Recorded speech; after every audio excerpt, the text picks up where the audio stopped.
사상교회 식구님들, 지금부터 광고가 시작됩니다. 집중해서 들어주세요. 교회 소식입니다. 예배에 참석하신 분들과 인터넷으로 예배에 참여하신 분들을 환영합니다. 예배의 안내입니다. 오늘 오후 예배는 남소망의 남일전도의 헌신 예배로 드립니다. 위에서 기도해 주시기 바랍니다. 모임 안내입니다. 각 기관 원래회가 오늘 오전 2부 예배 후에 있습니다. 회원들은 모두 참석하시기 바랍니다. 공동의회 안내입니다. 오늘 오후 예배 후 은혜홀에서 있으며 안건은 장로 3인, 장립집사 5인, 권사 10인 피택입니다. 교회 정치 제35조에 의해 선거운동을 금지해 주시고 피택 공고 및 후보자 게시는 교회 게시판을 참고하시기 바랍니다. 은혜로운 공동의회 되도록 기도해 주시기 바랍니다. 사순절 안내입니다. 기간은 3월 5일부터 4월 19일까지이며 오늘은 사순절 첫째 주일입니다. 사순절 기간 동안 예수님의 십자가 고난과 죽음을 묵상하며 경건한 신앙생활에 힘쓰시고 부활 소망으로 살아가시기 바랍니다. 학습 세례 일정 안내입니다. 주보를 참조하시고 해당되시는 분들은 미리 준비하시기 바랍니다. 2025년 여름 인도네시아 단기 선교단 모집 안내입니다. 일정은 8월 5일에서 12일까지이며 지역은 인도네시아 윤상혁 선교사 사역지입니다. 인원은 총 15명이며 인원 조정은 가능합니다. 신청은 사무실로 해주시고 문의는 이광진 목사에게 하시기 바랍니다. 신청은 3월 말까지 받습니다. 단 신청자는 지난해 선교학교를 수료하시거나 올해 선교학교에 등록하신 분에 한합니다. 추가 신청도 가능합니다. 교우 소식입니다. 교역자 동정입니다. 문태호 강도사 목사 고시에 합격하였습니다. 하나님의 마음에 합한 귀한 목회자 되도록 많은 관심과 기도 부탁드립니다. 결혼 소식입니다. 권성우 집사, 김나은 집사의 자녀 권장혁 군의 결혼식이 3월 15일 토요일 낮 12시에 부전동 이리스 컨벤션 웨딩홀 13층 컨벤션홀에서 있습니다. 오전 10시 50분 단위농협 앞 버스로 출발할 예정입니다. 위에서 기도해 주시고 축하해 주시기 바랍니다. 이사 소식입니다. 14-2구역 김성진 비집사, 전 산여울 집사 모라동으로 이사하였습니다. 교계 소식입니다. 부산 서부노회 여전도회 연합회가 13일 목요일 오전 11시 성도교회에서 있습니다. 사상교회 식구님들 예배에 집중할 수 있도록 지금 각자의 휴대폰을 점검하셔서 전원을 꺼주시거나 진동으로 설정해 주시기 바랍니다. 이 시간 경건한 마음과 몸가짐으로 하나님께서 기뻐 받으시는 예배 되도록 최선을 다하시고 하나님께 드리는 예배와 선포되는 말씀을 통해 큰 은혜 받으시기 바랍니다.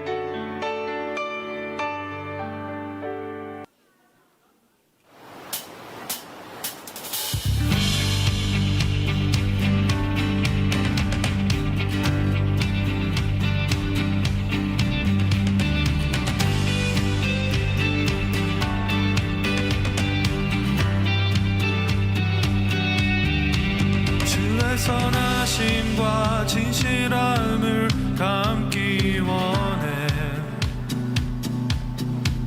그의 빛으로 나갈 때 그 성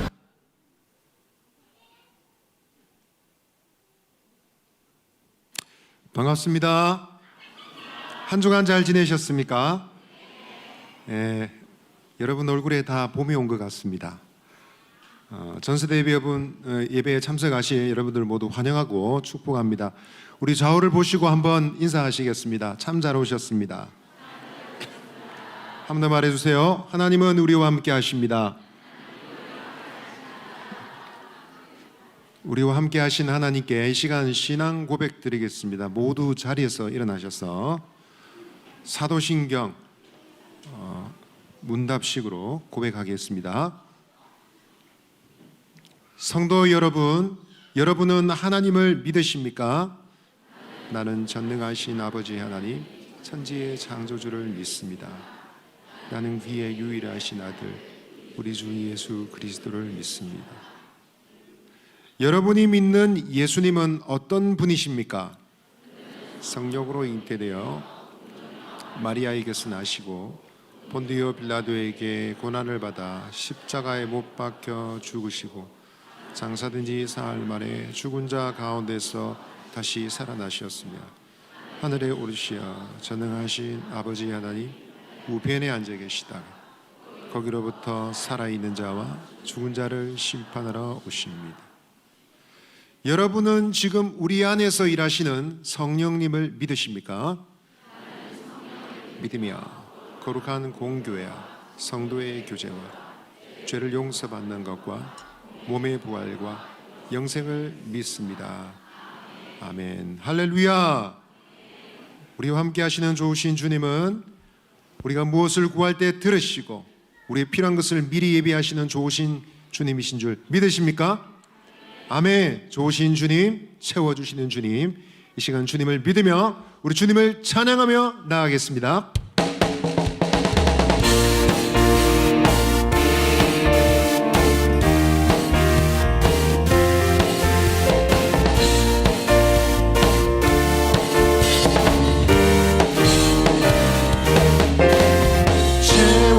채워주시네 우리의 모든 것을 감사함으로 구하면 문을 여시네. 채워주시네 우리의 모든 것을 감사함으로 구하면 문을 여시네. 일용할 양식을 구해요. 우리 필요한 것 주시죠. 날마다 주 들으시니 전혀 염려하지 않아요. 채워주시네 우리의 모든 것을 감사함으로 구하니 채워주시네.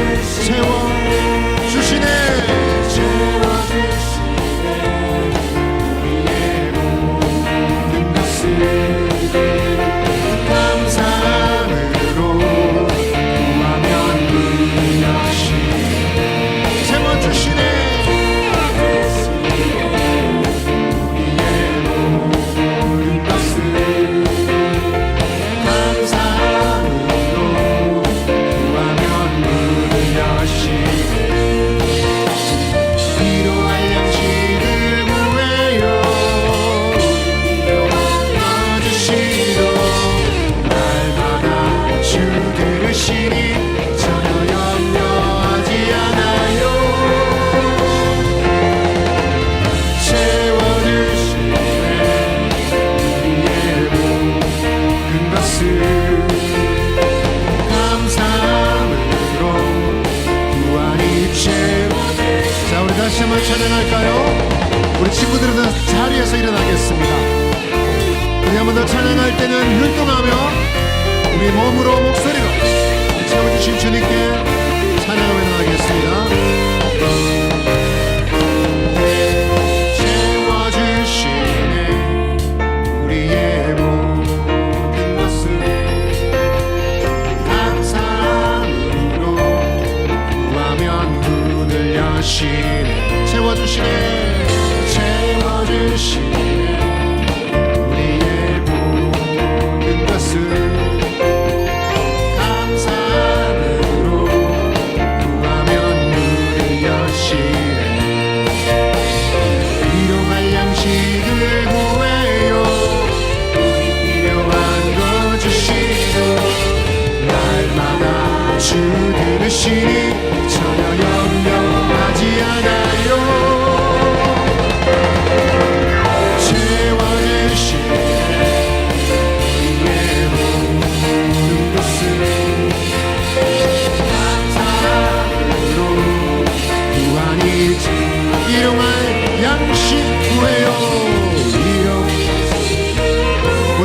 박수로 찬양해요. 우리 목소리를 들어서 주님을 찬양합시다. 주 전혀 염려하지 않아요.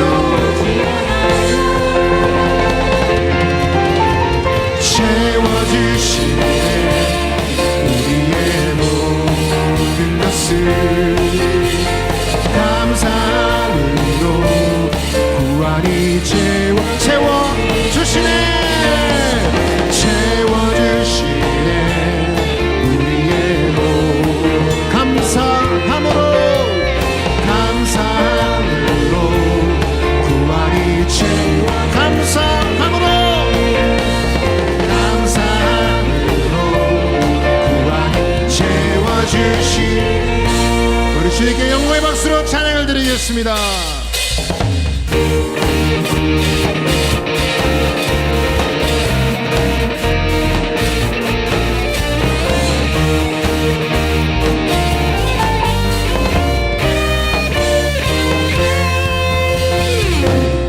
하늘 위에 주님밖에 내가 사모할 자 이 세상에 없네. 내 맘과 힘은 믿을 수 없네. 오직 한 가지 그 진리를 믿네. 주는 나의 힘이요 주는 나의 힘이요 주는 나의 힘이요 영원히 주는 의지하리. 주는 나의 힘이요 주는 나의 힘이요 주는 나의 힘이요 영원히 주를 의지하리.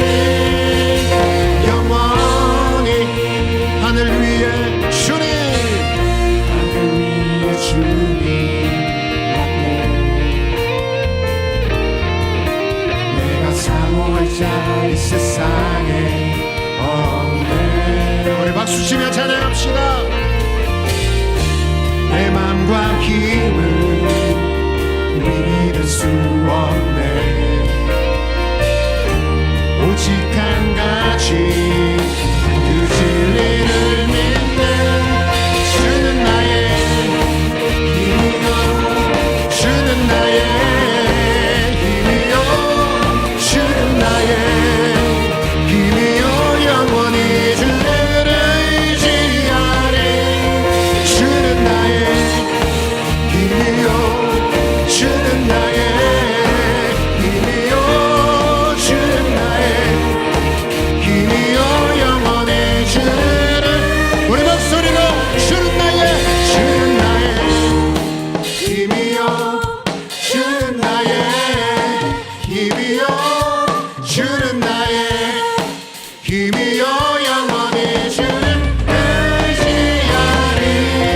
주는 나의 힘이요 주는 나의 힘이요 주는 나의 힘이요 영원히 주를 의지하리. 영원히 주가 임하시네.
사랑과 은혜가 많으신 하나님, 이 시간 저희가 한 마음으로 모여 하나님께 예배드릴 수 있게 하심에 감사드립니다.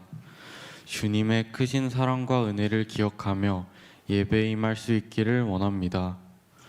먼저 우리의 죄를 고백합니다. 저희가 알게 모르게 범한 죄들을 용서해 주시고 주님의 보혈로 깨끗이 씻어지길 원합니다. 또한 이번 한 주간 주님의 뜻을 따라 살아가는 저희가 되게 하여 주시옵소서. 특별히 지금은 사순절 기간입니다. 예수 그리스도의 고난과 희생을 깊이 묵상하며 우리의 마음과 영혼이 다시금 주님께로 돌아가기를 소망합니다. 주님의 고난을 기억하며 우리의 죄를 회개하고 주님의 사랑에 감사하는 시간이 되기를 기도합니다.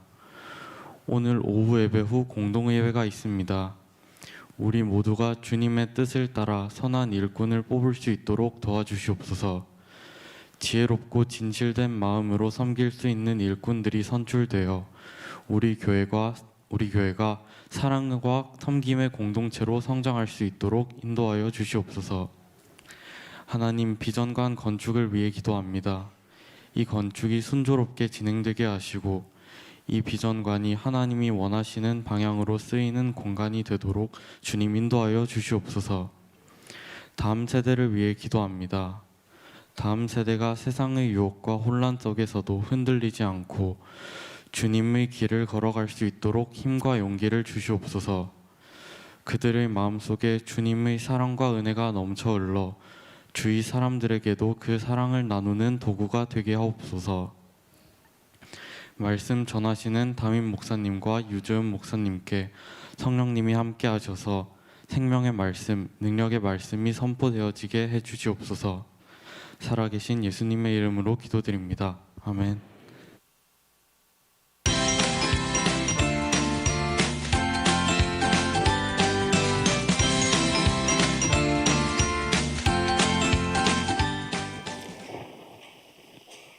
여러분 반갑습니다.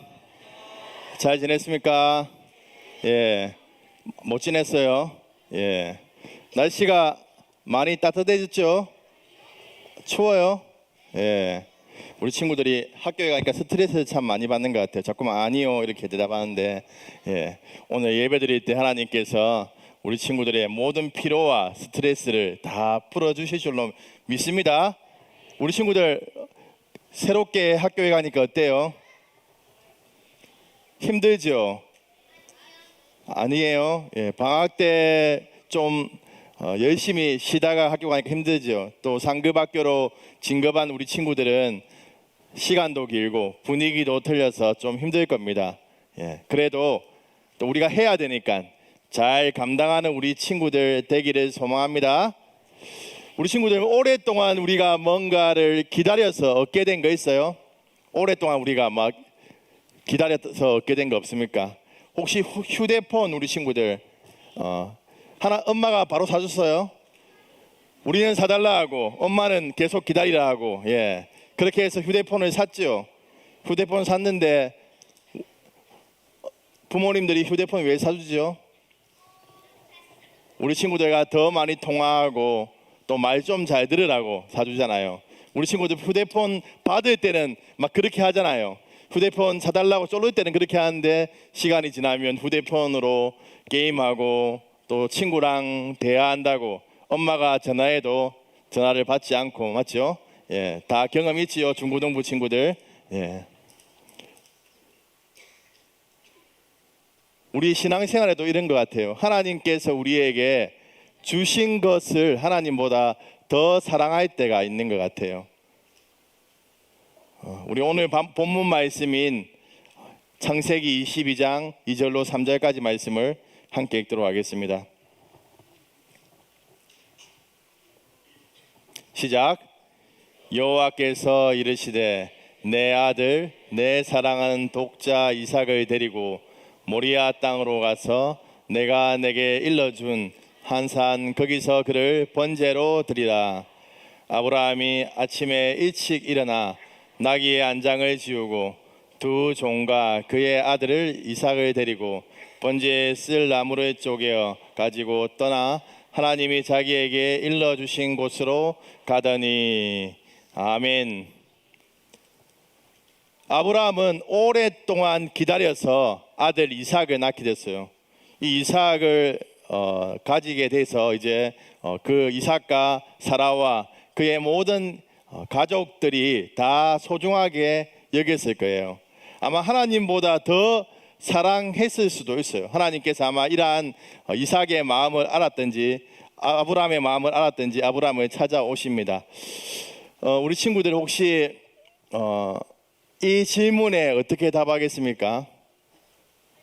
내가 만약 대통령이 된다면, 네. 예. 생각 없습니까? 목사님이 초등학교 때 이런 대답을 했습니다. 예, 이 세상의 모든 시험을 다 없애버리겠다. 네, 이렇게 제가 적었습니다. 지금도 아마 초등학교 그 잔치에 했던 그 책에 그대로 남아 있을 겁니다.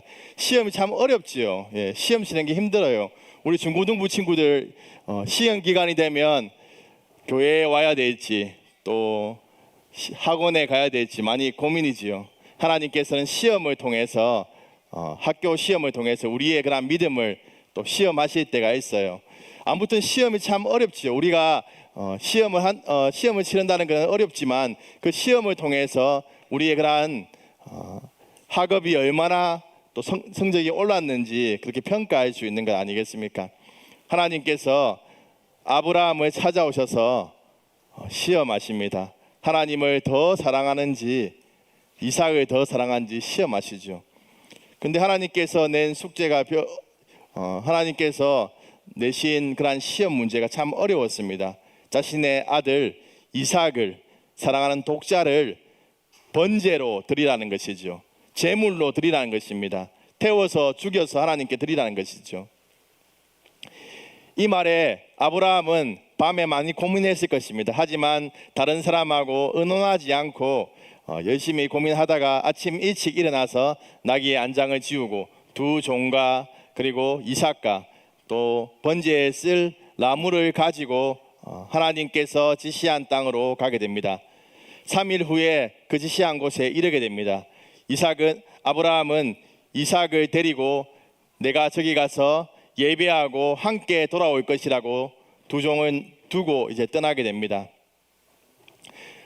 이삭은 번제에 쓸 나무를 가지고 아브라함은 불과 칼을 들고 하나님께서 명령하신 산으로 오릅니다. 이삭이 아버지께 질문하지요. 번제에 쓸 어린 양은 어디 있습니까? 아브라함이 하나님께서 친히 준비하시겠다라고 이렇게 말씀합니다. 하나님께서 명령하신 곳에 이르러서 돌로 단을 쌓고 또 나무를 버려놓고 그 위에 이삭을 이렇게 잡았습니다. 그리고 이제 칼로 찌르려고 할 때 하나님께서 아브라함아 아브라함아 그 일을 멈추라고 말하지요. 그러면서 하나님께서 뭐라 말씀하십니까? 내 아들 독자까지도 아끼지 아니하였으므로 하나님을 경외하는 줄 안다라고 이렇게 말씀하고 있어요. 아브라함은 하나님께서 내신 시험에 잘 통과했습니다. 하나님께서 예비하신 순양이 수풀에 걸려 있어서 이 순양을 하나님께 번제로 드리게 됩니다. 우리가 이 땅을 살아가면서 하나님이 우리에게 주신 것을 하나님보다 더 사랑하는 건 없습니까? 그것이 바로 우리의 우상이고 우리의 하나님이 될 수 있다는 것을 우리는 기억해야 돼요. 부자 청년이 예수님께 나와서 어떻게 해야 영생을 얻을 수 있습니까? 라고 질문합니다. 그때 예수님께서 너의 모든 재산을 팔아서 가난한 사람들에게 주어라고 이렇게 말합니다. 그 부자는 근심하며 돌아갔습니다. 자신의 재물이 하나님보다 더 소중했기 때문에 그는 결단하지 못하고 돌아갔습니다. 하나님께서 오늘 말씀으로 우리 여기 모인 여러분들에게 도전하십니다. 우리가 가장 사랑하고 좋아하고 가치 있게 여기는 것은 무엇입니까? 돈을 가장 가치 있게 여깁니까? 나의 건강, 나의 일을 가장 가치 있게 여깁니까? 우리 중고등부 친구들, 우리 다음 세대 친구들은 나의 친구, 나의 공부를 가장 가치 있게 여깁니까? 또 휴대폰을 가장 가치 있게 여깁니까? 오늘 이렇게 결혼하고 새로 이렇게 어제 결혼하고 오는 교회 오신 신혼부부가 있습니다. 예. 아내를 가장 가치 있게 여기면 안 되고 하나님을 가장 가치롭게 여겨야 됩니다. 예.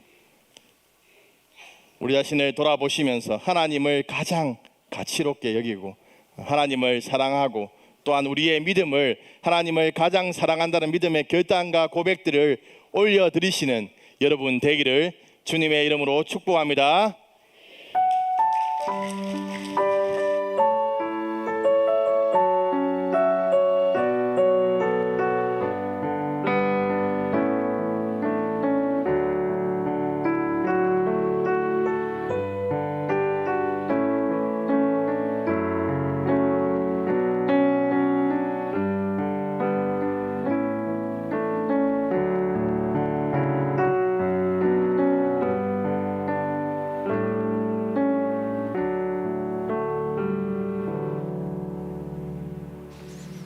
자, 하나님께 드린 헌금 봉헌하겠습니다. 손 모으고 함께 기도합니다. 하나님 아버지, 오늘로 저희들이 함께 모여 예배할 수 있도록 모든 시간과 날씨와 우리의 조건들을 다 마련해 주신 것 감사를 드립니다. 하나님, 오늘 저희들이 예배하면서 하나님께 헌금을 드립니다. 이 헌금 받아주시고 축복해 주시고 이 헌금이 가는 곳곳마다 하나님의 영광이 드러나도록 역사해 주시기를 간절히 소원합니다. 오늘도 저희들이 주님께서 주시는 그런 은혜 가운데 사는 줄 알고 주님께서 우리 사상교회 모든 식구들에게 영육간에 강건하도록 하여 주시옵소서. 특별히 우리 어린 식구들 하나님께서 저희들을 붙들어 주시고 성령과 지혜로 충만하게 하여 주옵시고 저들을 통하여 하나님 늘 영광을 받아 주시옵소서. 예수 그리스도의 이름으로 기도합니다. 아멘.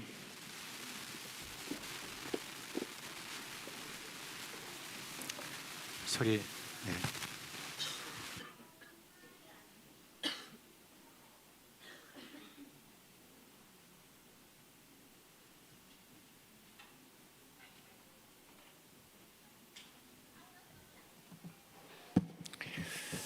자, 우리 3월달 성경 암송 한번 같이 할까요? 자, 우리 초등 1, 2부 그리고 유치부 우리 다 준비됐어요? 네, 우리 중고등부도 준비됐고요. 자, 우리 다 같이 한번 해보도록 합시다. 시작. 마태복음 16장 24절 말씀. 이에 예수께서 제자들에게 이르시되 누구든지 나를 따르거든 자기를 부인하고 자기 십자가를 지고 따를 것이니라. 마태복음 16장 24절 말씀. 아멘. 네, 감사합니다. 자, 이제 우리 유치부 초등 1, 2부 자리에서 일어나시겠어요? 네, 일어나세요. 자, 목사님이 여러분을 축복 기도하겠습니다. 자, 손 모으고. 네. 우리 주 예수 그리스도의 은혜와 하나님 아버지의 그 크신 사랑하심과 성령의 우리 가운데 계시면서 일으키시는 그 놀라운 생명의 역사가 아브라함의 그 믿음처럼 하나님께 전적으로 순종하기를 원하는 우리 사랑하는 어린 식구들 머리 위에 영원토록 함께 있을지어다. 아멘. 우리 자녀들 퇴장할 때 손 내밀어 축복해 주시길 바랍니다. 우리 초등 2부부터 차례차례로 나가겠습니다. 주님 너를 항상 인도하시리. 주님 너를 항상 인도하시리. 내 마른 땅에서도 너를 만족시키리. 너는 물된 동산 가겠고 마르지 않는 샘 같으리. 초등 1부 나가겠습니다. 초등 1부 개장하겠습니다. 마르지 않는 샘 같으리. 주님 너를 항상 인도하시니 내 마른 땅에서도 너를 만족시키네. 자, 유치부 퇴장하겠습니다. 마르지 않는 샘 같으리. 마른 물된 동산 같겠고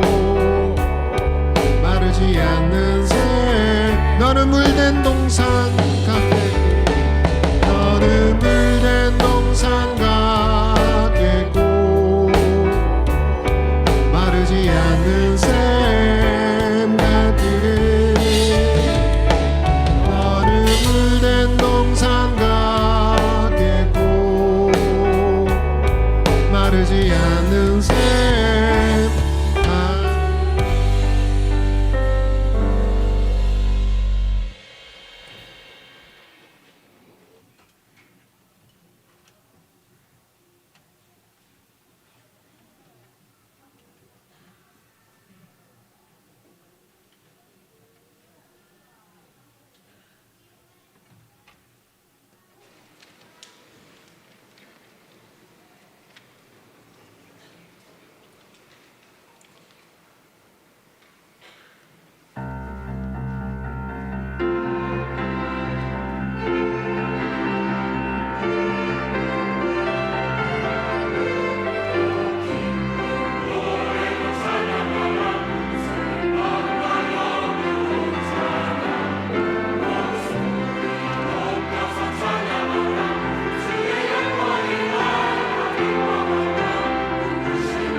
예, 찬양 감사합니다. 우리 사도행전 6장 1절로 7절의 말씀, 오늘 설교할 본문입니다. 사도행전 6장 1절로 7절 말씀입니다. 저와 여러분이 한 절씩 교독하겠습니다. 사도행전 6장 1절 제가 먼저 읽습니다. 그때 제자가 더 많아졌는데 헬라파 유대인들이 자기의 과부들이 매일의 구제에 빠짐으로 히브리파 사람을 원망하니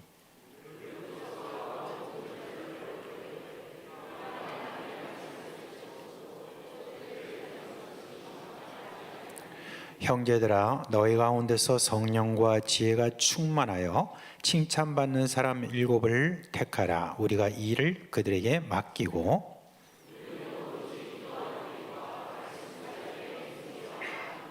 온 무리가 이 말을 기뻐하여 믿음과 성령이 충만한 사람 스데반과 또 빌립과 브로고로와 니가노로와 디몬과 바메나와 유대교에 입교했던 안디옥 사람 니골라를 택하여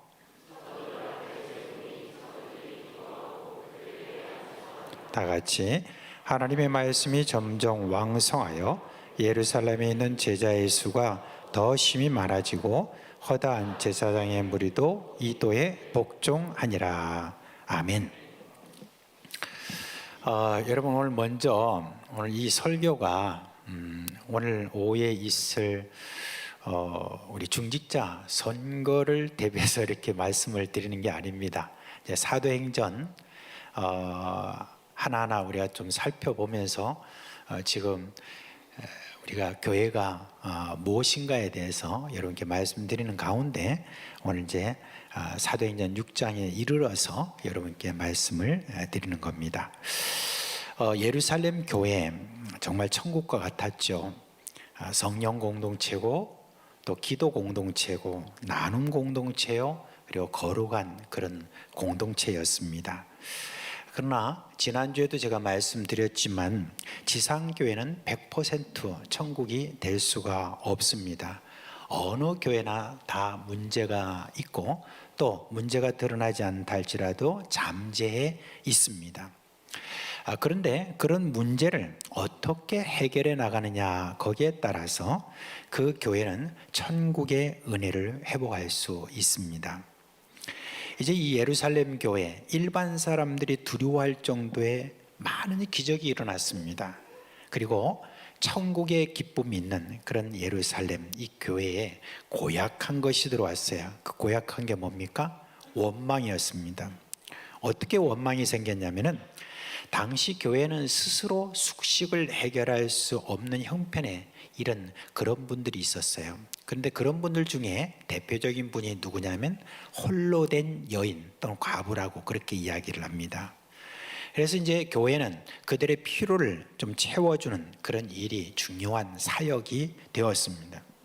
그런데 이제 그들 가운데 원망과 시비가 생기게 되었어요. 이유는 뭐냐면 헬라파 여인들이 이제 히브리파 여인들에 비해서 한 번씩 이렇게 뭔가 이렇게 받아야 될 걸 못 받는 그런 일들, 이런 일들이 있고 보니까 헬라파 여인들이 가만히 보니까 우리는 좀 이렇게 불공평하게 대우받는다라고 그렇게 생각을 했었습니다.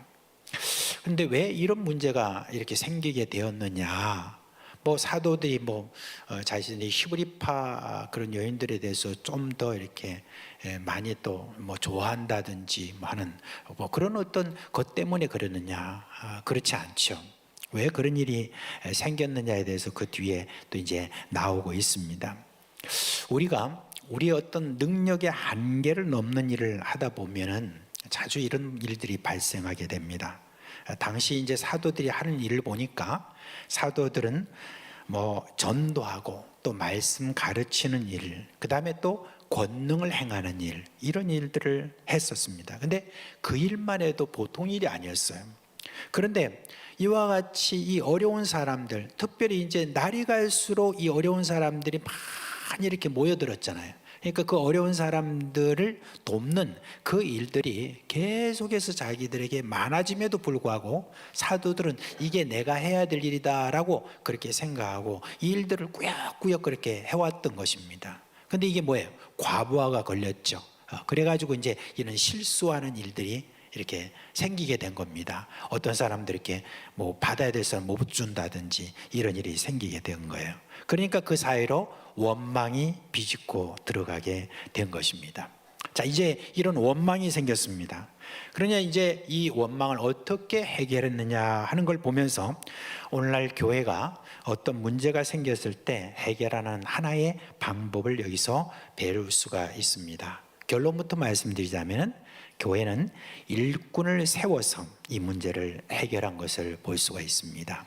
이후에 교회는요, 일꾼들을 세워서 교회의 여러 많은 갈등들을 해결하는 그런 일이 있게 되었습니다. 그래서 저는 건강한 교회 공동체는 일꾼들이 적재적소에서 일하는 소명 공동체가 되어야 된다는 그런 의미에서 제목을 오늘 뭐라 했냐면 교회는 소명 공동체입니다 라고 제가 정하게 된 것입니다. 자, 그러면 소명 공동체가 되기 위해서 교회가 일꾼을 어떻게 세웠는지 먼저 좀 살펴보기를 원합니다. 먼저 우리가 생각할 것은 교회 문제가 일어나잖아요. 그러면 문제를 문제로 인식해야 됩니다.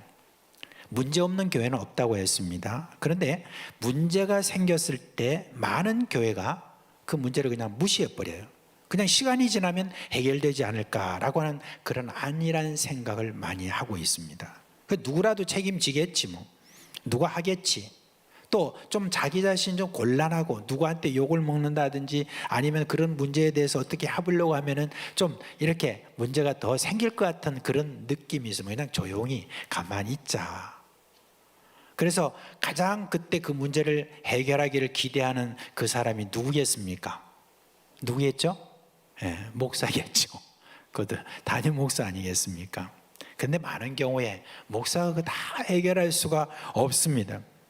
문제를 해결하는 데 시간을 쏟다 보면 나중에는 스스로 허덕이다가 몸도 망가지고 하는 그런 일들이 생기는 것을 볼 수가 있습니다. 지난 주간에 저희 이제 그 신학대학원 동기들이 있는데 이 동기들 모임이 있었습니다. 동기들 모임에 이렇게 가서 오래간만에 한번 서로 만나고 소식도 전하고 다 그런 시간이 있었습니다. 그런데 저희 교회가 지금 건축하고 있다는 거 있잖아요. 지금 온 교단에 다 지금 알려져 있습니다. 뭐 우리 사상교회 가장 유명한 교회가 돼서 그런 게 아니라 이전에 우리 교회가 이런 비정관 건축을 하는 그런 과정에서 좀 많은 문제가 있었고 갈등이 있었고 그렇기 때문에 그런 갈등이 또 혹시나 없는가 싶은 어떤 그런 마음, 이런 마음에서 진심으로 이렇게 걱정하는 마음으로 저희 동기들이 이제 저에게 그렇게 이야기를 합니다. 이번에 보니까 그 규모가 상당히 크던데 그런 건축을 이렇게 하다 보면 막 보통 바쁜 게 아닌데 오늘 어떻게 이렇게 바쁜 걸 놔두고 이렇게 왔느냐고 고맙다고 그렇게 이야기를 해요. 그래서 제가 그랬습니다. 나 하나도 안 바쁜데요. 별로 바쁜 게 없어. 내가 뭐 바쁠 게 뭐 있어. 사실은 내가 바쁜 게 아니라 건축위원장과 건축위원들이 되게 바쁘다고. 그래서 나는 그저 그분들에게 고맙다고 인사하는 정도, 그 정도로 나는 할 뿐이야 라고 그렇게 이야기를 했습니다. 그런데 그 말 듣고 동기들이 좀 반응이 좀 달랐어요. 뭐냐면 그게 가능해? 그런 이야기를 하는 거예요. 그럼 뭐가 돼야 되냐? 그러니까 목사가 그런 건축을 하면 이리 뛰고 저리 뛰고 막 바쁘고 막 그렇다고 그렇게 다 이야기를 해요. 그럼 이 건축한 분들 있잖아요. 그런 목사님들이 막 그거 건축 한번 하고 나면 그냥 진이 다 빠져가지고 막 힘이 들어가지고 막 너무 힘들다고 그렇게 이야기하는데 저는 지금 진 하나도 잘 안 빠졌습니다. 그래서 그런 어떤 일들을 이렇게 보면서 자신들이 이제 그런 이야기를 그렇게 합니다. 그래 뭐가 있습니까? 우리 지금 교회에 그래도 건축위원장과 건축위원들이 힘을 다해서 이렇게 돕고 있으니까 목사가 그래도 크게 그렇게 염려하지 않고 그렇게 지금 하고 있는 것 아니겠습니까? 저는 사실 우리 교회 이제 건축을 이렇게 할 때 제가 하는 많은 일들이 뭐냐면 사인하는 거예요. 뭔 문서가 그렇게 많은지 계약서부터 시작해서 하나하나 다 사인을 이렇게 합니다. 근데 그거 제가 전문적으로 하는 게 많이 없습니다. 거의. 그러면서 제가 그냥 사인합니다. 그 사인하는 건 뭘 말하는 거죠? 책임진다는 말 아니에요, 그죠? 책임지지만 제가 다 모르니까 그냥 믿고 그냥 사인해버립니다. 그런 어떤 지금 일이 진행되는데, 근데 여러분, 문제가 생기면 좀 달라집니다. 문제가 생기면. 그럼 뭐라도 문제가 생기면 제가 할 일을 제가 해야 되는 것이죠. 근데 그 문제가 생길 때, 만약에 제가 그 문제에 대해서, 이건 뭐, 그냥 누구라도 하겠지 하면서 그냥 딱 미뤄둬 버린다든지 이렇게 되면 문제가 상당히 많이 불거지는 그런 경우가 많습니다. 사실 이제 우리가 건축을 이렇게 지금 해나가는 가운데 초창기에 사실 조금 이렇게 문제가 있었습니다. 이제 설계와 관련돼서 문제가 있었는데 제가 그 설계와 관련돼서 분명히 뭔가 문제가 있다라고 하는 그 사실을 알고 조금 기다렸다가 그 문제에 대해서 이거 가만 놔두면 안 되겠다는 그런 생각이 있어서 제가 여기에 대해서 이야기를 하고 그렇게 해서 이제 다 이제 건축위원들이 거기에 대해서 문제의식을 가지고 새롭게 어떻게 하면 좋겠냐고 의논을 해서 제가 조금 목소리 그때 좀 낸 적이 있었습니다. 아무튼 그런 어떤 문제가 딱 생기면은 그런 문제에 대해서 문제로 인식하는 것, 그게 굉장히 참 중요하게 된 겁니다. 자, 그러면 이 구제에 빠진 사람들의 그 원망, 그걸 잠재울 방법이 무엇이 있을까요? 여러분, 사람들은 많은 아이디어를 갖고 있습니다.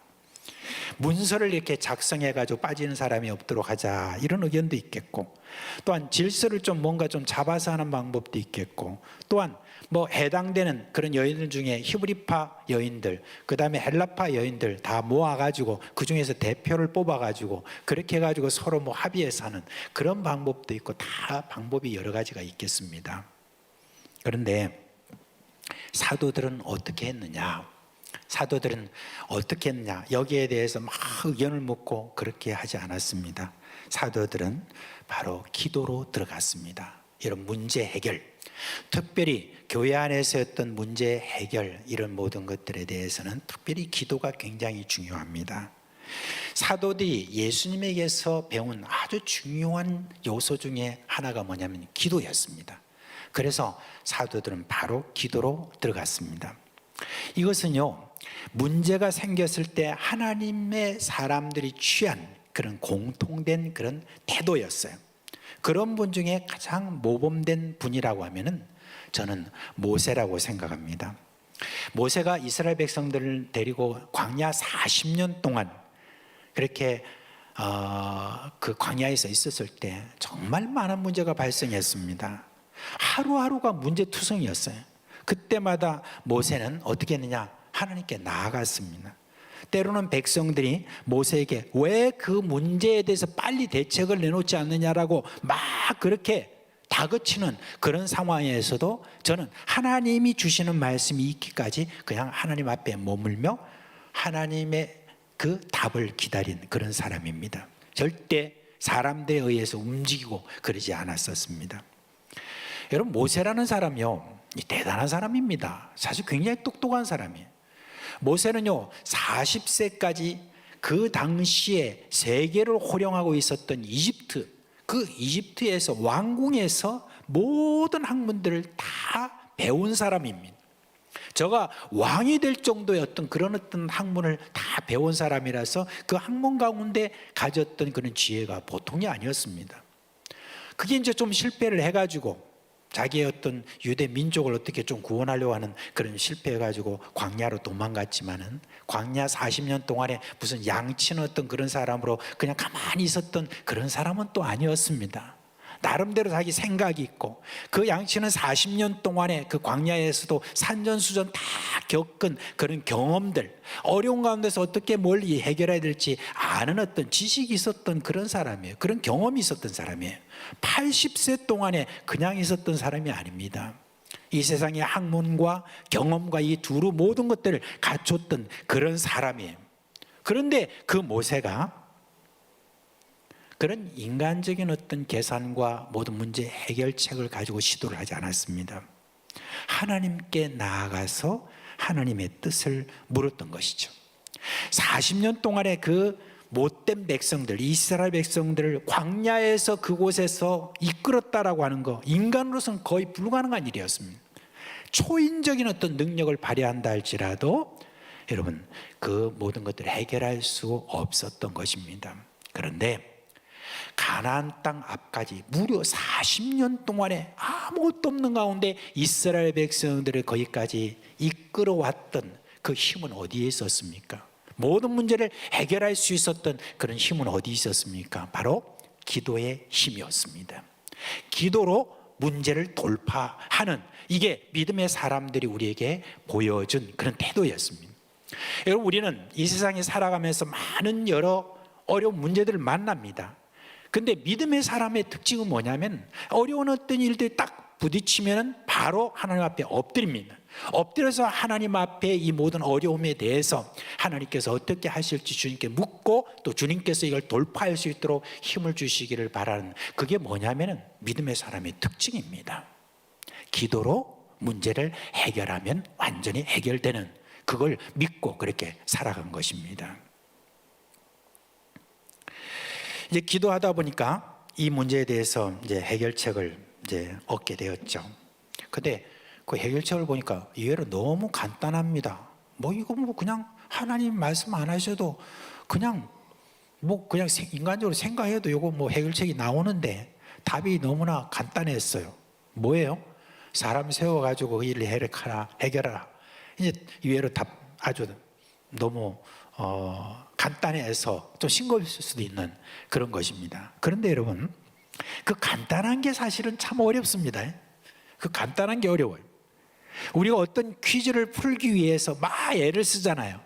애를 딱 썼는데 나중에 누가 답을 가르쳐줘요. 그럼 그 답을 알고 나면 이게 뭐야 하는 어떤 그런 생각을 우리가 하게 되는데, 여러분 생각보다는 그 답을 알기가 쉽지가 않습니다. 알고 보면 답이 아주 간단하지만 그래도 그 답을 얻는 것 쉽지 않습니다. 우리가 이미 내가 알고 있었던 어떤 것이라 할지라도 하나님 앞에 나아가서 기도해서 내가 얻은 그와 같은 답이라고 하면 이거는 확실한 거예요.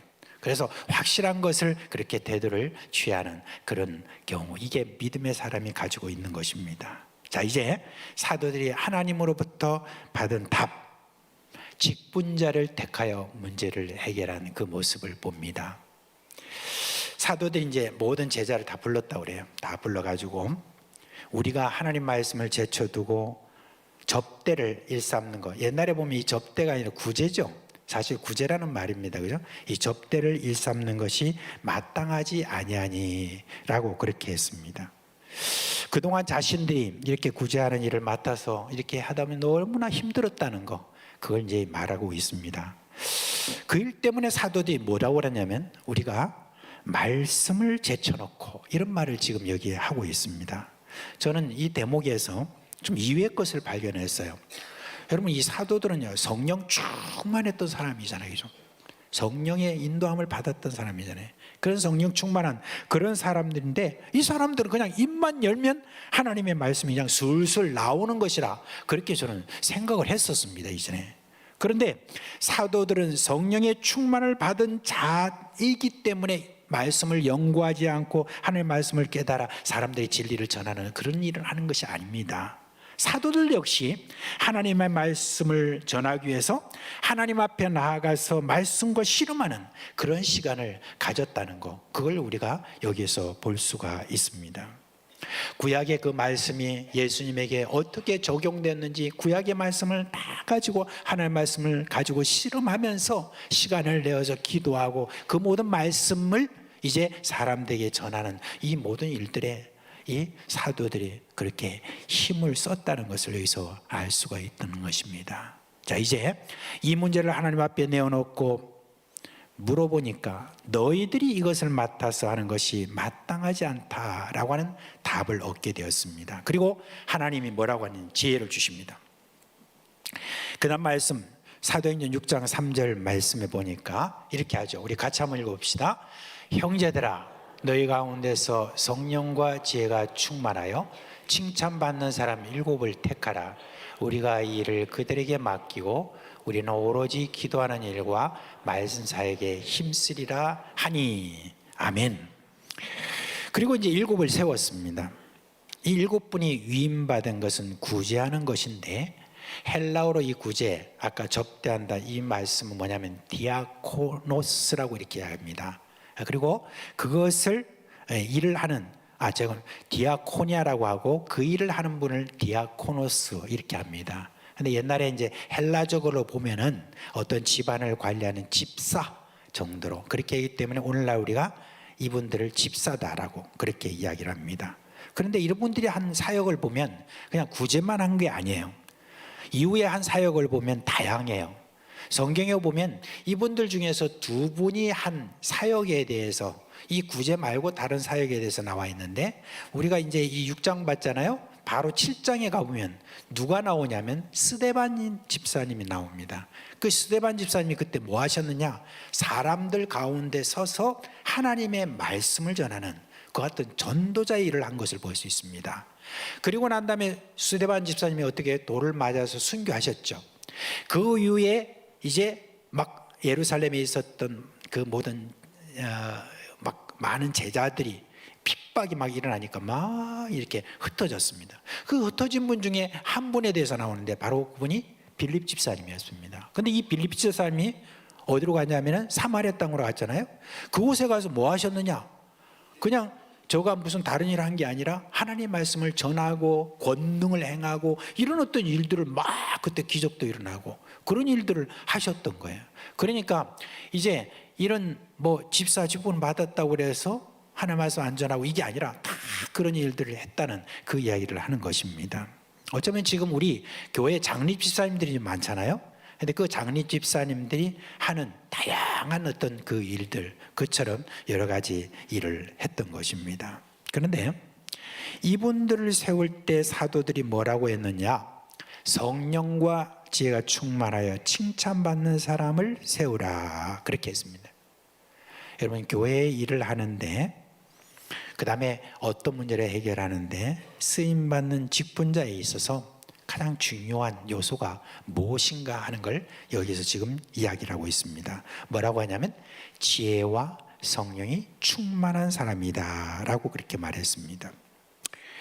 오늘날 사람들에게 이제 한 번씩 묻습니다. 우리 교회 성도들한테 성령 충만한 사람, 누가 성령 충만한 사람이에요? 이렇게 물으면요, 갑자기 그 질문을 받고 글쎄요 하는 분들이 참 많은 것 같아요.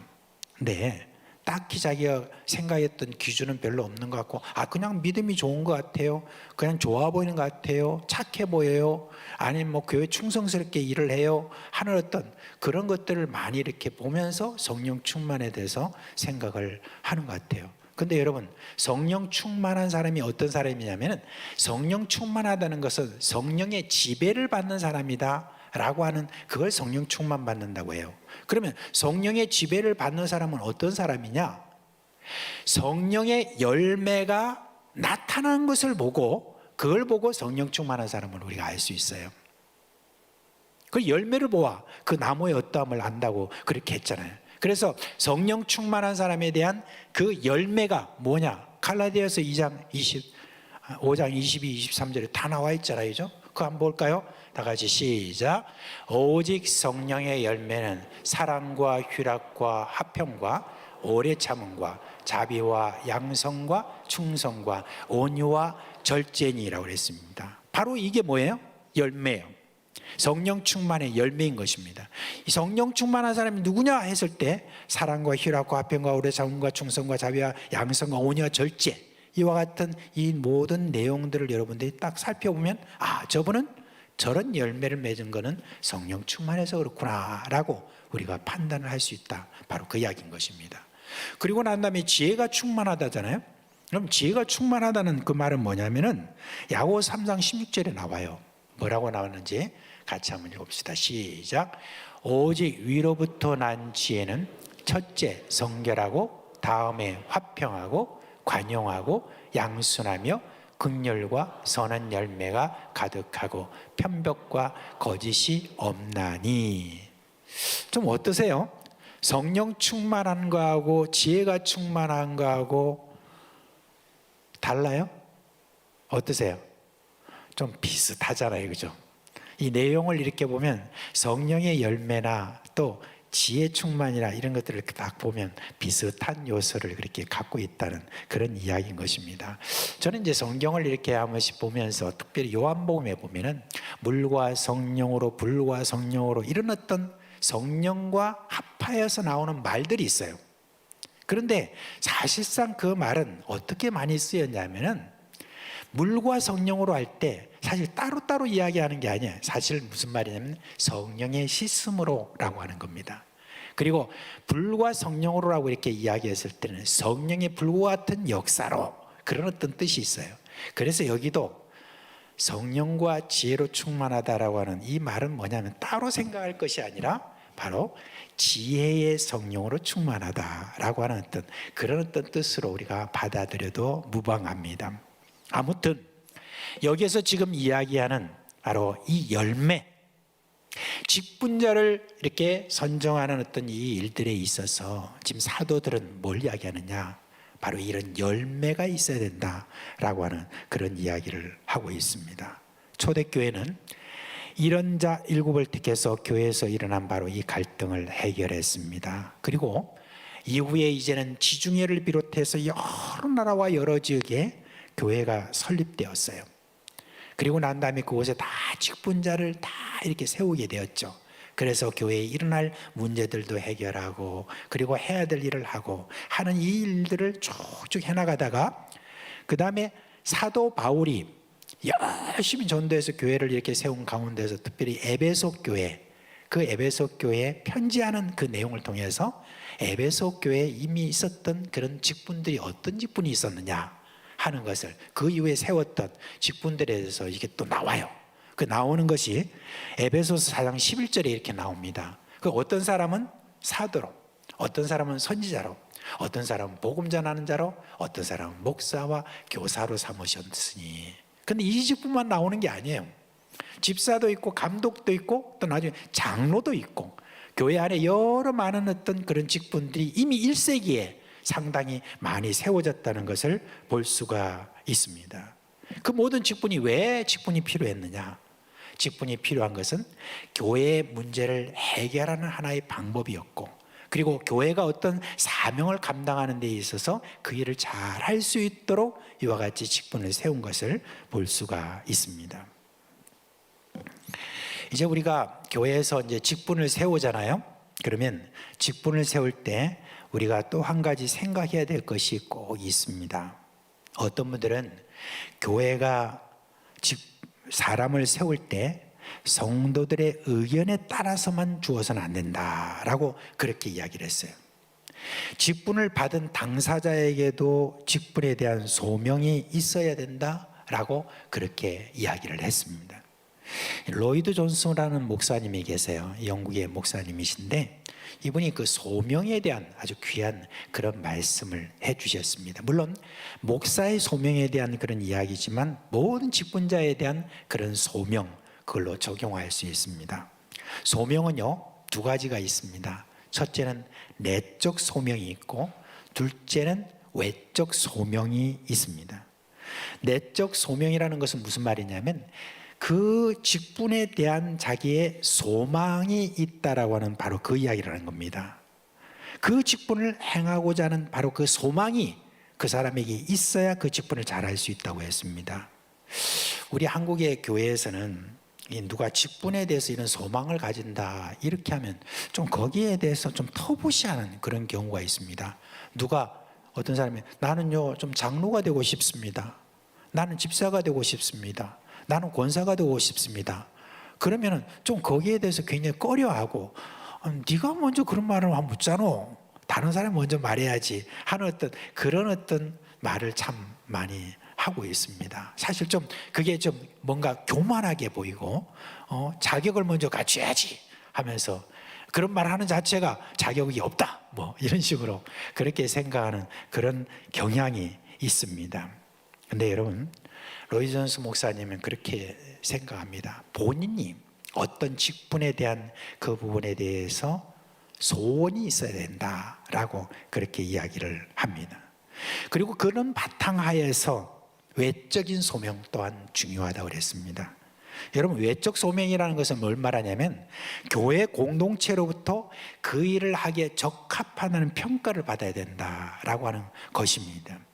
그래서 선거를 통해서 평가를 받을 수도 있지만 그분을 아는 자들, 특히 오랜 세월 알고 지낸 분들의 평가가 중요하다 그렇게 이야기를 합니다. 교회 성도들의 숫자가 좀 많은 그런 교회에서는요 어떤 분이 어떤 제대로 평가를 받기가 참 어렵죠. 왜냐하면 이제 오랫동안 알고 있는 사람들 그렇게 많지 않고 또 교회를 이렇게 보면 주일날 이렇게 좀 많이 왔다가 어떤 오후에 보면 좀 적고 그 다음에 또 뭐 수요일날 적고 그 다음에 함께 교제하는 어떤 그 교제 그룹에 들어가지 않은 사람들이 이 큰 교회들은 많거든요. 그렇기 때문에 사실 어떤 한 분에 대해서 제대로 아는 것 그게 상당히 어렵죠.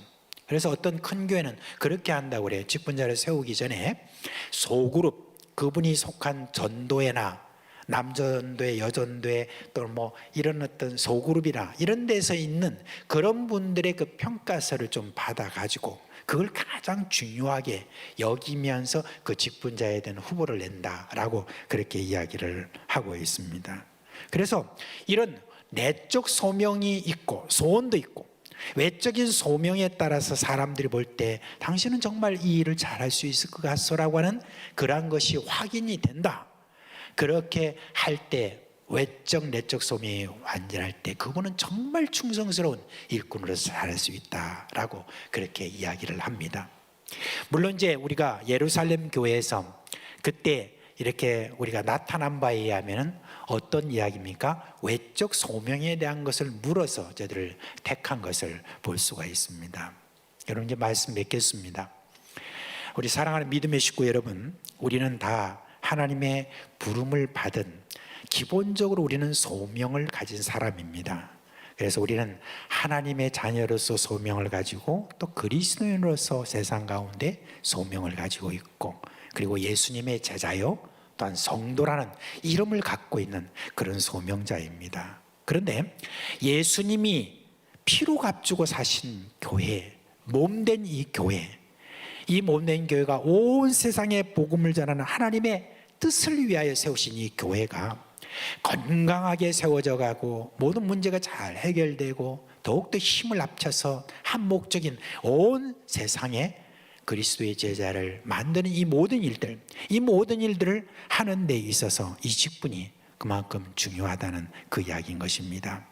그래서 저는 먼저 여러분에게 직분에 대한 소원이 있기를 바랍니다. 여러분 교회는요, 교회 그 직분에 대해서 분명히 축복의 말씀이 이 성경에 있어요.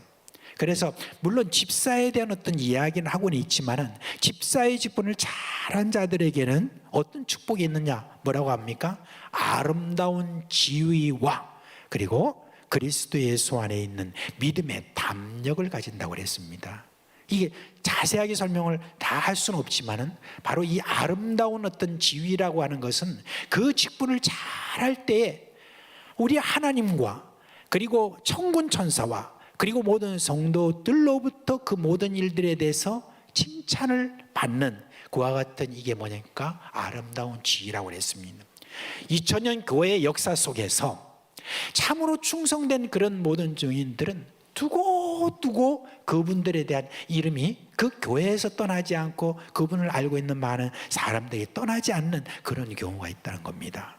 저는요, 지난주 월요일 날 이렇게 한 분의 후손들이 이렇게, 제가 금요일 날 말씀을 드렸는데 한 분의 후손들이 이렇게 오셨어요.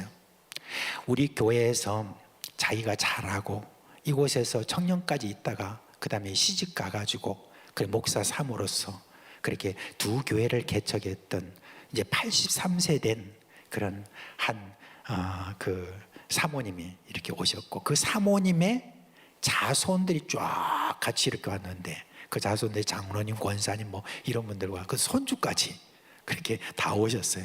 그렇게 와서 저면 뭐 이렇게 왔는데 자기 자신을 그렇게 소개하고 난 다음에 뭐라고 했냐면 저는 정금순 전도사님의 딸입니다. 그렇게 이야기하는 거예요.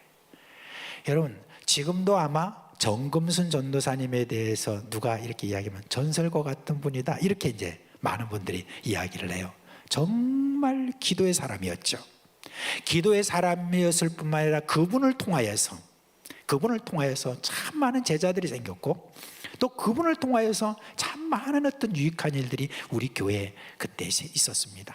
한참 교회가 부흥하는 그와 같은 그 시절에 있어서 이분이야말로 참으로 정말 귀한 그런 교회의 그런 공로자다, 그런 어떤 생각을 많은 분들이 지금도 갖고 있습니다. 그 전도사님 그냥 저 밑에 지금 드리몰이라는 저 밑에 그곳에 가가지고 그 드리몰의 구석에 앉아서 늘 밤새 하나님 앞에 기도하고 기도했던 그 분의 바람을 보는 것만 해도 은혜가 되고, 그분이 한 번씩 건네는 그 말은 참으로 하나님이 주시는 그런 말씀으로 내게 와닿았던 것, 저에게도 개인적으로 그런 간증이 사실 있거든요. 그러니까 그 정금순 전도사님 하면은 그분에 대해서 못 본 분들도 아는 분들이 있다는 겁니다. 그렇습니다.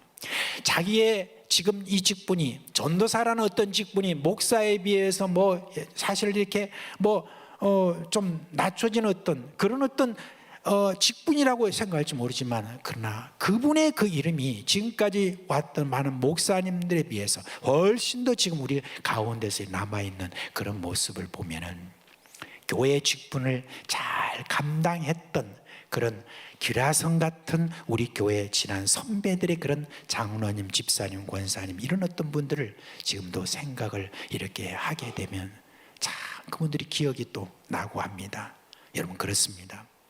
아름다운 지혜를 얻게 되고 그리고 믿음의 담력을 얻는다고 그랬습니다. 그리스도 예수 안에서 믿음의 담력을 얻는다는 것은 주님을 더 잘 믿는다는 말이에요. 직분을 잘 행하는 어떤 사람들에 대해서 하나님께서 주시는 어떤 이 믿음의 역사, 여러분 우리가 이 세상에 살아가는 데 있어서 돈과 권력과 권세와 이 모든 것들, 여러분 지금 하루아침에 무너지는 주변의 많은 것들을 보고 있잖아요. 그런 많은 가운데서 여러분 그는 든든하지가 않습니다. 반석 위에 든든한 것은 뭐냐면 우리 안에 믿음인 것입니다. 믿음이 있으면 그 모든 것들이 여러분 다 해결할 수 있고 다 돌파할 수 있다는 거, 여러분 이걸 우리가 지금 보고 있지 않습니까? 여러분 믿음, 담대한 믿음을 가지는 이게 바로 이 직분을 잘 행할 때 주시는 그런 축복이다라고 하는 거예요. 하나님 앞에 이제는 하나님 부르실 때 떠날 때 정말 후회 없이 하나님 그래도 제가 주어진 이 직분 잘 이제 수행하고 이제 주님 부르심에 응합니다 라고 하는 그것만큼 복된 것이 어디 있겠습니까? 그죠? 우리 하나님께서 주시는 그런 상급이 얼마나 또 있습니까? 그러므로 직분은 여러분 소망해야 되는 것입니다. 이 직분을 잘한 자에게 있는 그러한 축복을 우리가 생각하면 그래야 된다는 것입니다. 그리고 그런 소원의 열매를 얻기 위해서 성령과 지혜로 충만한 그와 같은 걸 계속해서 우리가 구하게 될 때 이런 성도들이 모두가 다 볼 때 이분에 대한 어떤 참 우리가 본받을 만한 어떤 그런 직분자로 그렇게 선정이 된다는 이것 또한 어떻습니까? 참으로 영광스러운 그런 일이라는 것입니다. 이런 성령이 충만한 이런 어떤 지혜가 충만한 이런 교회가 되면 건강할 뿐만 아니라 하나님께서 그 교회를 귀히 사용하시는 것입니다. 저는 우리 사상교회가 그런 교회 되기를 바랍니다. 그런 교회 되기를 바랍니다. 네. 우리 중고등부 한번 해봐야 되겠는데 중고등부 우리 교회 그런 교회 되기를 바랍니다. 예, 감사합니다. 근데 중등부는 여전히 조금 이렇게 아멘해도 대충 아멘 이 식으로 하는 것 같아요. 감사합니다. 그래도 이렇게 함께 한 것만 해도 얼마나 감사한지 몰라요. 이제 오늘 우리가 마침 또 이제 중직자 또 선거가 오후에 있죠, 그죠? 근데 오전에 참석하신 분들 이렇게 중직자 선거에 있으면 좀 언간하면 참석하세요. 함께 참석하셔서 투표도 하시고 그랬으면 좋겠습니다. 이제 그동안에 여러분들 또 살펴본 그런 분도 있겠지만 하나님 원하시는 걸 다 또 분별해서 그렇게 투표하고 그랬으면 좋겠습니다. 자, 이제 그런 일이 일어났을 때 이런 문제를 해결하여서 7을 택했는데 그 위에 어떤 일이 나느냐? 본문 7절 말씀 보세요. 뭐라고 했습니까? 같이 한번 시작. 하나님의 말씀이 점점 왕성하여 예루살렘에 있는 제자의 수가 더 심히 많아지고 허다한 제사장의 무리도 이 도에 복종하니라. 아멘. 여러분 한마디로 말하면 교회가 부흥했다는 바로 그런 이야기죠, 그죠?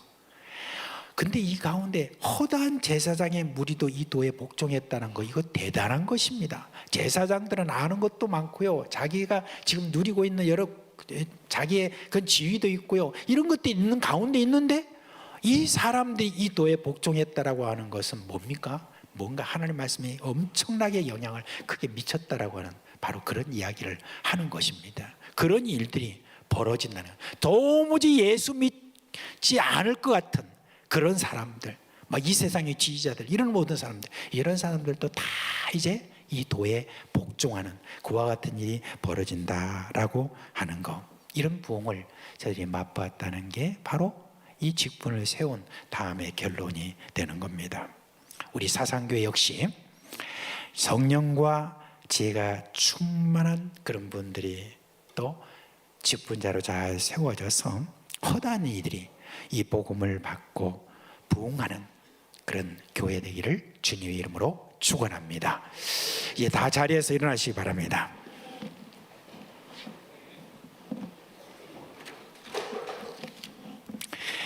우리 찬송할 때 이번에 이런 교회 되게 하소서라고 하는 그런 우리의 소원을 담아서 함께 찬양하겠습니다. 이런 교회 되게 하소서.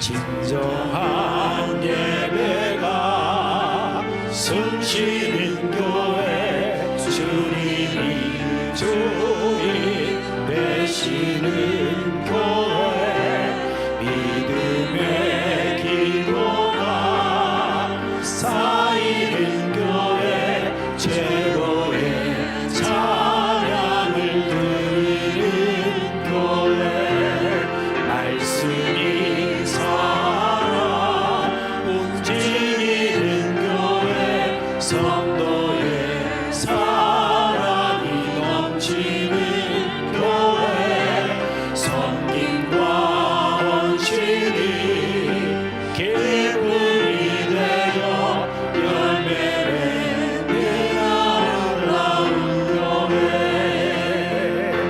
주님의 마음 닮아서 이웃을 사랑하는 교회, 주님의 영광을 위해서 빛 대신 주님 전하는 교회, 사랑의 불꽃이 활짝 피어나 날마다 사랑에 빠지는 교회, 주께서 사랑하는 우리 교회가 이런 교회 되게 하소서. 우리 주 예수 그리스도의 은혜와 하나님 아버지의 그 사랑하심과 성령의 우리 가운데 계시면서 일으키시는 그 놀라운 생명의 역사가 사랑하는 우리 모든 교회 식구들의 머리 위에와 그 가정과 생업 위에 영원토록 함께 있을지어다. 아멘.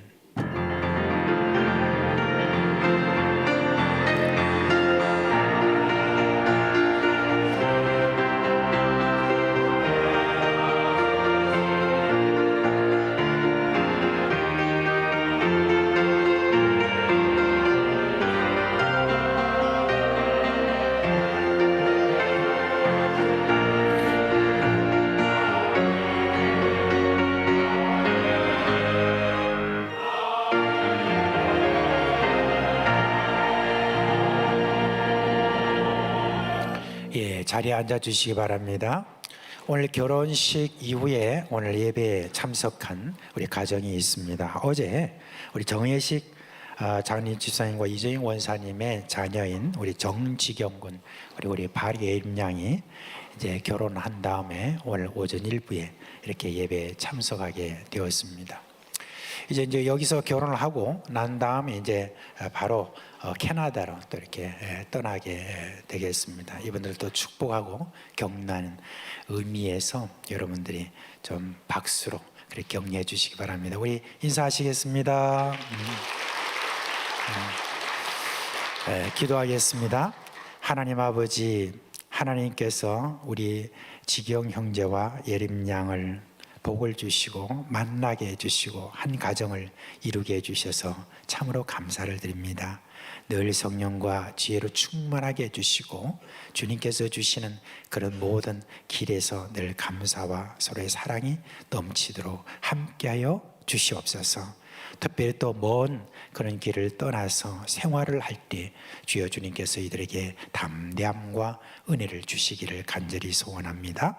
예수님의 이름으로 기도합니다. 아멘. 자, 다시 한 박수로 한번 격려합시다. 주 예수 그리스도의 은혜와 평강이 여러분과 함께 하실 주님의 이름으로 축원합니다. 네.